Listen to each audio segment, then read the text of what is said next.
அதாவது பாருங்க மக்களே, ஆளுங்கட்சி தன்னுடைய கூட்டணி கடமைகளெல்லாம் முடிச்சு களத்துக்கு போக தயாராகிடுச்சு.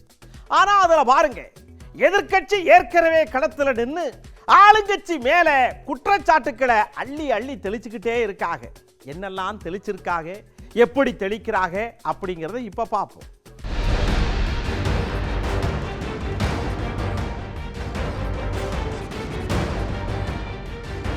இந்த போதைப்பொருள் கடத்தலில் வந்த பணத்தை தான் இன்றைக்கு திமுக வைத்துக் கொண்டு இந்த தேர்தலை சந்திப்பதாகவும் செய்திகள் வந்து கொண்டிருக்கின்றன. அதனால இதுக்கு தார்மீக பொறுப்பை ஏற்று முதலமைச்சர் திரு ஸ்டாலின் அவர்களும் அவருடைய மகன் திரு உதயநிதி ஸ்டாலின் அவர்களும் தங்களுடைய பதவியை ராஜினாமா செய்ய வேண்டும் என்று மக்கள் எதிர்பார்க்கிறார். உண்மை செய்தி வெளியில் வந்துட்டது.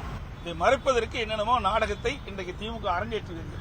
என் மீதெல்லாம் எவ்வளவு குற்றம் சுமத்தினாங்க. நீங்களும் பத்திரிகையிலும் ஊடகத்தில் வெளியிட்டீங்களே, இவ்வளவு பெரிய செய்தி வருது, பல ஊடகத்தில் தெரிவிக்க மாட்டேங்கிறீங்க. இது வேதனைக்குரிய விஷயம். எனக்கு வருத்தம்பா, எனக்கு ரொம்ப வருத்தம்.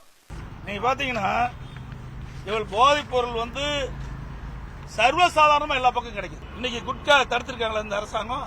நீதிமன்றத்துக்கு போய் கோட்டை விட்டாங்களே, போதைப் பொருள் என்பது நல்லா பார்க்கணும். இன்னைக்கு எதுன்னு பாரு, கஞ்சா அதுக்கு அடிமை ஆகிட்டா தீர்ந்து போச்சு.